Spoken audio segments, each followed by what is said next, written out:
আসসালামু আলাইকুম এভরিওয়ান, কেমন আছেন আপনারা সবাই? Welcome to simple blog. আজকে যে ভিডিওটা দেখতে যাচ্ছেন, এই ভিডিওটার মধ্যে শুরুতেই যে আপনারা দেখলেন ট্রেনের ভিডিও, তো ছোট ছোট ক্লিপস আপনাদের জন্য আমি নিয়েছি।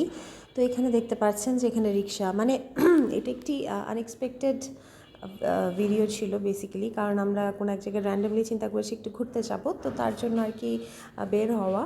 তো এক আপুর বাসায় যাচ্ছিলাম, তো চিন্তা করলাম যে রাস্তায় এই ছোটো ছোটো ক্লিপসগুলো এই ভিডিও শর্ট করে আপনাদের সাথে নিয়ে আসি এবং শেয়ার করি। এই নিজেদের এই মুহূর্তগুলো একে অপরের সাথে শেয়ার করলে ভালো লাগে। তো এই যে ওখানে গিয়ে নিয়ে আপু কিছু র্যান্ডম না বলেই গিয়েছি, তাড়াহুড়োর মধ্যে আপু কিছু রান্না করেছে, তো সেই রান্নাগুলোই এখানে আছে। তো খাবার খাওয়ার পর্বটা শুরু করে দিলাম, যেহেতু অনেক ক্ষুধা লেগে গিয়েছিল।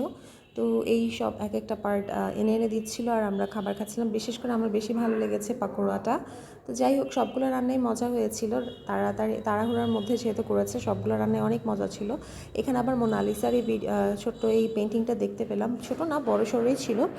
তো এটা অনেক আগের, তারপরেও দেখার পরে আমার মনে হলো যে না, আপনাদের সাথে শেয়ার করি। আমরা হয়তো বা ভুলেই গিয়েছি ছোটোবেলায় মোনালিসার এই এরকম পোর্ট্রেটগুলার। তারপরে আমার ভাগ্নি আবার এসে আমাকে দেখাচ্ছে, দেখো খালামণি আমি কতগুলা মেডেল জিতেছি। তো এইগুলো এনে দেখাচ্ছে, তো দেখতে অনেক ভালো লাগছে। আর এখানে সাইডে মনে করবেন যে কোয়ার্টারের ভিতরে গিয়েছিলাম, তো কোয়ার্টারের ছোটো ছোটো ক্লিপসগুলো নিয়েছি। তো আরও বড় বড় ক্লিপসগুলো আছে, ওটা আমি এর পরের ভিডিওতে দিব।